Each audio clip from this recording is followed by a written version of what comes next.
자, 오늘 28장, 29장입니다.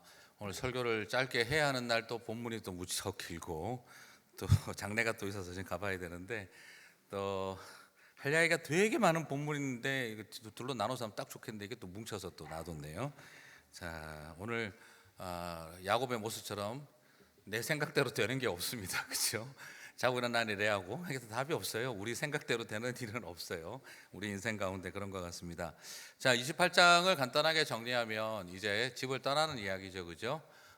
이제 형이 에서가 동생을 죽이겠다 하니 그 꼴을 참아 볼 수 없는 엄마는 아버지를 설득해서 이제 에서의 잘못된 결혼 생활을 핑계 삼아 자신의 아들 이제 야곱을 오라비가 있는 이제 외삼촌이 되는 라반에게 보내는 결정을 하게 되어집니다. 자, 그래서 멀리 보내게 되는데 나가는 길에 야곱이 처음으로 이제 집을 나섰습니다. 들어누워 있는데 밤에 잠이 안 오죠, 그죠?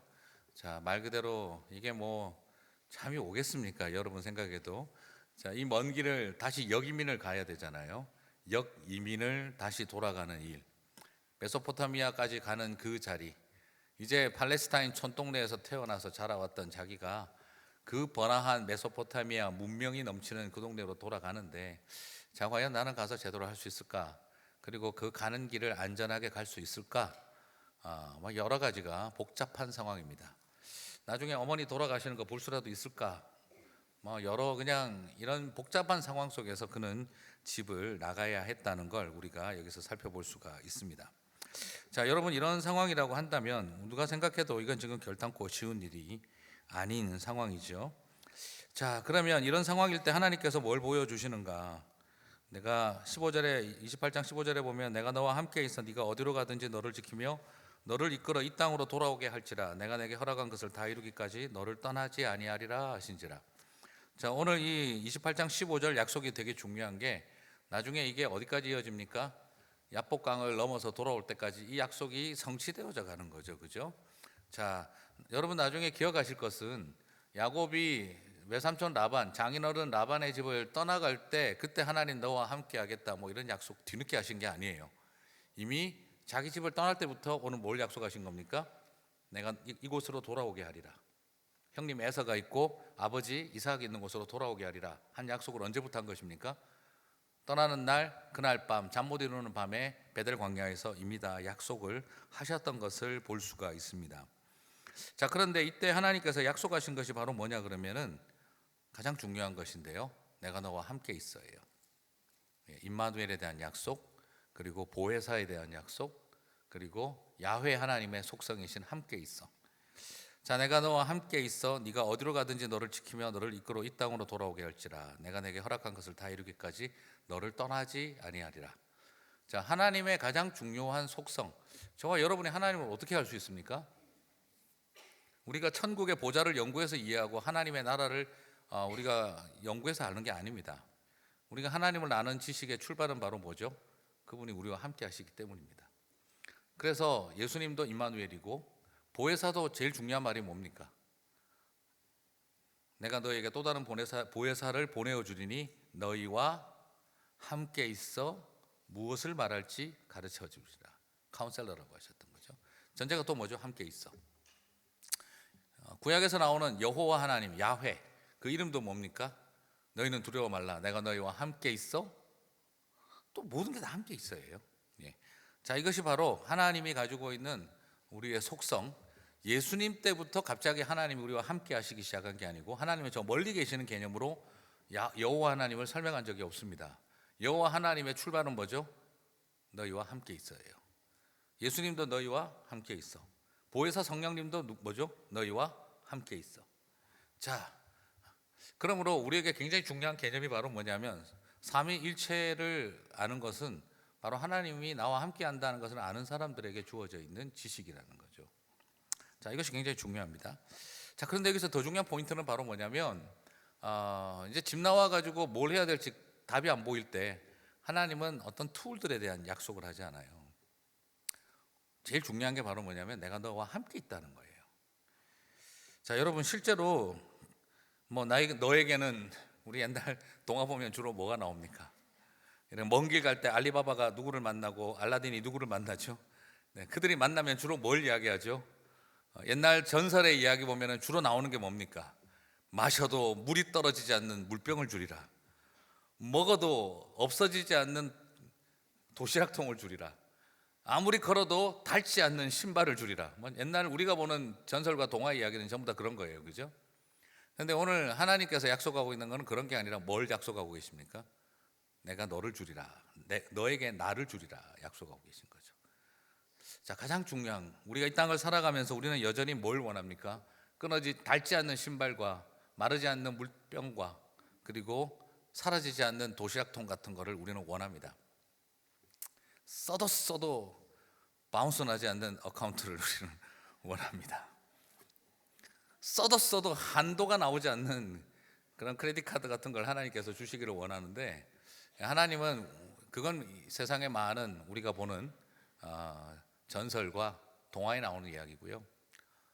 성경에는 하나님께서 그 먼 길을 떠나는 이 야곱에게 딱 하나 약속합니다. 내가 너와 함께하리라. 자, 여러분, 동화를 믿으시지 마시고 성경을 보시기를 바랍니다. 네. 아직도 그 하나님이 램프의 요정 진이랑 비슷할 거라고 생각하고 계시는 분들이 많이 있습니다.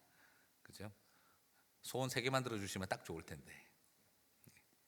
자, 그런 어떤 하나님이 아니라 하나님이 너와 함께하고 있다는 것. 그래서 다른 신앙들은 보면은 신을 장악할 수 있는 방법을 가르쳐줘요. 램프를 준다든지, 그죠? 능력 있는데 내 손아귀에 잡혀져 있는 존재. 그런데 하나님은 그런 방식으로 우리들에게 오신 게 아니라 그냥 우리와 함께 있는 동행의 개념이라는 거죠. 그런 하나님 별로 재미없다고 여기는 사람들도 많이 있습니다. 내 손에 꽉 잡혀 있는 게 제일 좋죠. 묵주에 쥐어 있는 게 좋고 램프 안에 갇혀 있는 게 좋고. 그래서 마르지 않는 어카운트를 원하고 있는 게 우리의 모습이지만 하나님은 약속의 말씀을 주신다는 거죠. 저와 여러분이 이 말씀을 붙들었으면 좋겠습니다. 그때 그가 고백합니다. 여호와께서 과연 여기 계시거늘 내가 알지 못하였도다. 굉장히 중요한 포인트죠. 지금까지 야곱은 어떻게 생각했습니까? 하나님이 없다고 생각했었어요. 그런데 없던 게 아니라 몰랐던 것이죠. 과연 여기에 계시거늘 내가 알지 못하였도다 라고 고백하고 있어요. 어느 순간이 되어져서야 비로소 하나님이 나와 함께하고 있다는 걸 알게 된 거죠. 그래서 우리 모두가 다 마찬가지입니다. 야곱처럼 우리도 이 땅을 살아가면서 하나님이 나와 함께하고 계시나 안 하시나 우리는 사실 의심스럽습니다. 왜요? 야곱도 그럴 만했습니다. 아버지에게 늘 사랑 못 받고 자랐어요. 내가 지난 몇십 년 동안 아버지에게 사랑받지 못하고 굶주리고 살아올 때 하나님 어디 계셨을까? 나는 늘 이런 유약한 모습으로 살아오고 가정에서 늘 그림자 같은 존재로 취급당하고 살아오는 세월 동안 하나님은 뭐 하셨을까? 내가 그 장자 자리 하나 얻어보려고 몸부림치고 있을 때 내가 이렇게 거짓말까지 해가면서 하는 일이 그렇게 살아가고 있는 동안에 하나님 뭐 하고 있었을까? 이제 그러고 났더니 형님은 나 죽이겠다 그러고 이제 집 나와가지고 역이민을 가야 하는 나, 천하에 버림받은 인생 같고 나는 하나님이 정말 함께하지 않는, 아버지하고 관계 깨졌고 형님은 나 죽인다고 그러고 고향을 떠나서 가는 그 먼 길, 내 생명이라도 보존될 수 있을까? 세상에 천덕꾸러기 같고 미운 오리 새끼 같은 삶이죠. 당연히 생각 들 겁니다. 하나님 과연 나와 함께하고 계시는가? 그런데 오늘 하나님께서 그에게 보여주신 것은 무엇입니까? 하늘과 땅 사이에 사닥다리 같은 것이 있고 인자 같은 이가 오르락내락하는 것을 보여주셨어요. 그때 그가 고백하는 게 무엇입니까? 와, 하나님 드디어 이제부터 나와 함께하는구나 가 아니고 여호와께서 과연 여기에 계시거늘 내가 알지 못하였도다. 하나님이 나의 모든 삶을 인도하고 계신다는 것에 대한 고백, 그리고 난 다음 그 베델에 돌베개를 세우고 기름을 부으며 믿음의 단을 쌓고 여호와 이름을 부릅니다. 여러분, 이게 지금까지 창세기를 공부하신 분들은 이제 무슨 의미인지 아시겠죠? 그냥 예배를 드렸다 이런 뜻입니까? 단순하게? 절대 그렇지 않습니다. 창세기에서 계속해서 믿음의 단을 쌓고 하나님의 이름을 부르는 일이 뭐하고 관련이 있습니까? 패역한 세상 속에 여자의 후손의 길을 이어가는 사람들이 역사적인 전환점마다 그런 일이 일어납니다. 그죠? 가인이 아벨을 죽이고 난 다음 셋의 아들들이 나중에 태어나 비로소 여호와 이름을 불렀더라. 그리고 여전히 하나님의 아들들이 사람의 딸들의 아름다움을 보고 세상이 다 타락했고 난 다음 노아의 홍수 다음에 노아가 제일 먼저 한 일이 또한 무엇입니까? 믿음의 대단을 쌓고 여호와 이름을 불렀더라. 온 세상이 바벨탑을 쌓고 하나님을 떠나고 나섰을 때 하나님이 아브라함을 불렀습니다. 제일 먼저 한 일이 뭐죠? 아브라함이 약속의 땅에 도착해서 제일 먼저 한 일이 그가 그곳에 여호와의 단을 쌓고 하나님의 이름을 불렀더라. 그죠? 오늘 이제 여기에서 야곱이 다시 베델에서 돌을 쌓고 여호와 이름을 불렀더라. 지금 뭐가 이어져 가고 있는 겁니까?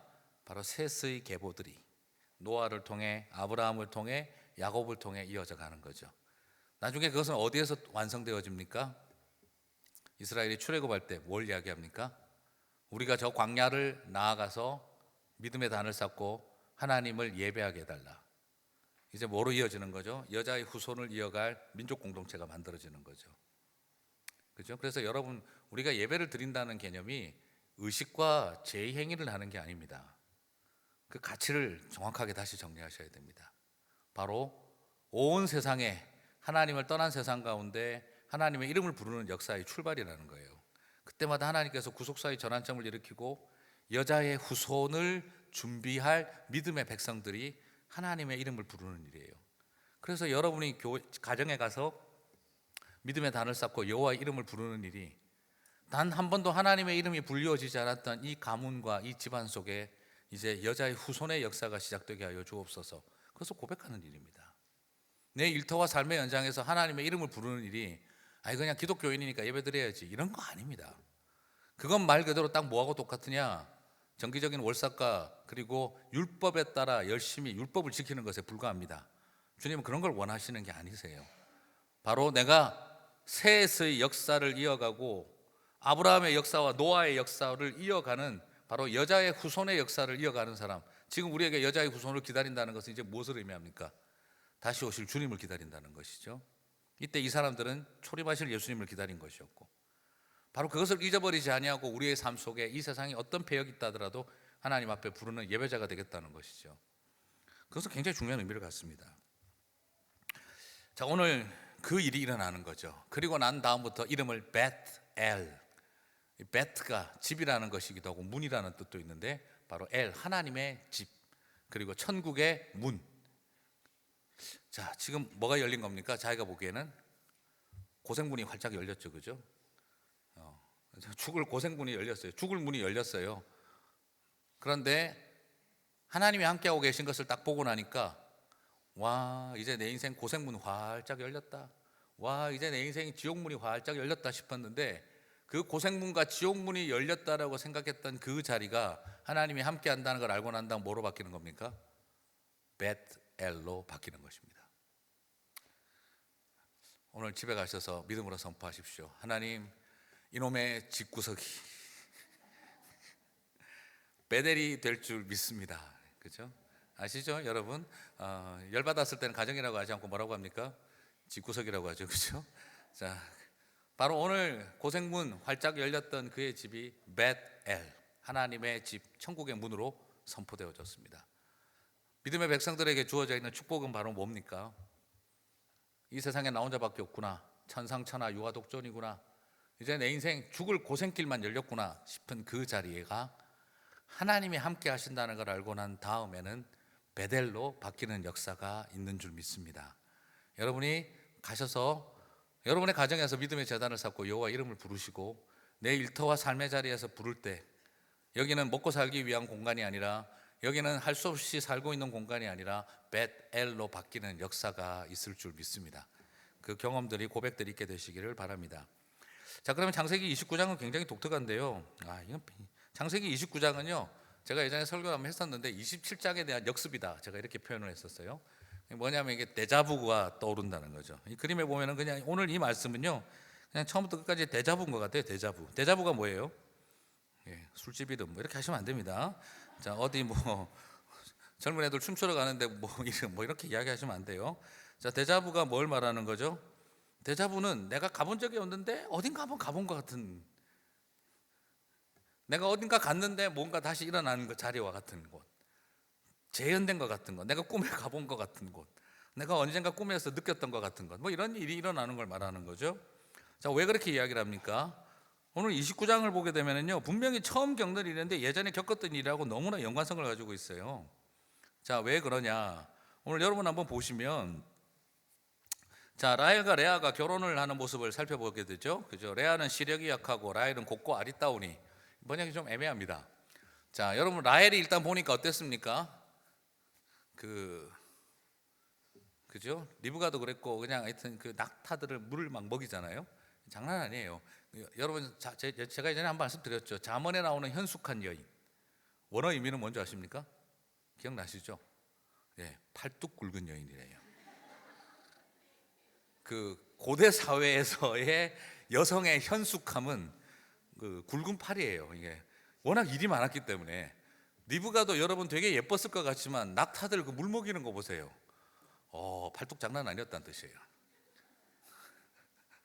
무슨 뜻인지 아십니까? 나중에 나는 나중에 리브가 같은 여자 만나게 해주세요. 24 피트니스에 가셔서 힘 제일 센 여성 만나면 돼요. 그렇게 많은 물 기르는 거 보면은요, 이거 남자들 저리 가라는 힘이에요. 오늘 라헬도 여러분 보시면 어떻습니까? 라반의 집에 오레비들이 있죠, 그죠? 라반의 집에 남자들이 있습니다. 그런데 양을 누가 치고 있습니까? 라헬이 치고 있어요. 무슨 뜻이죠? 남자들 저리 가라는 분위기입니다. 힘도 좋고, 그리고 그 양들 우르르 끌고 다닐 만한 그런 힘을 가진 여성이에요. 반면에 레아는 어떻다고 되어 있습니까? 시력이 약하다라고 되어 있는데 이게 번역이 애매한 거예요. 정말 라헬이 여러분 용모가 아리따고 예뻤을까요? 낮에 내내 나가가지고 햇볕쬐면서 양들 사이에 돌아다니고 있는데 무슨 먼지 날리는 양들 사이에서 햇볕쬐면서도 얼굴이 촉촉했을까요? 손톱 밑이 깨끗했을까요? 여러분 그건 깨목입니다. 그럴 리가 없습니다.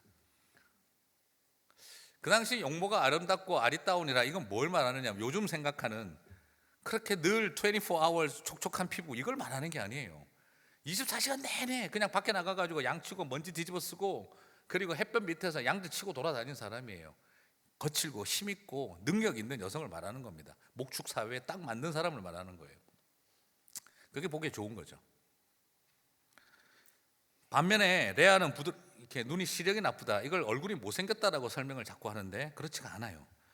여러분이 보시게 되면은 NASB나 NIV는 번역을 시력이 약하다라고 번역을 해놨고, 킹 제임스 버전은 부드러운 눈이라고 번역을 해놨고, NRSV는 사랑스러운 눈이라고 번역을 해놨어요.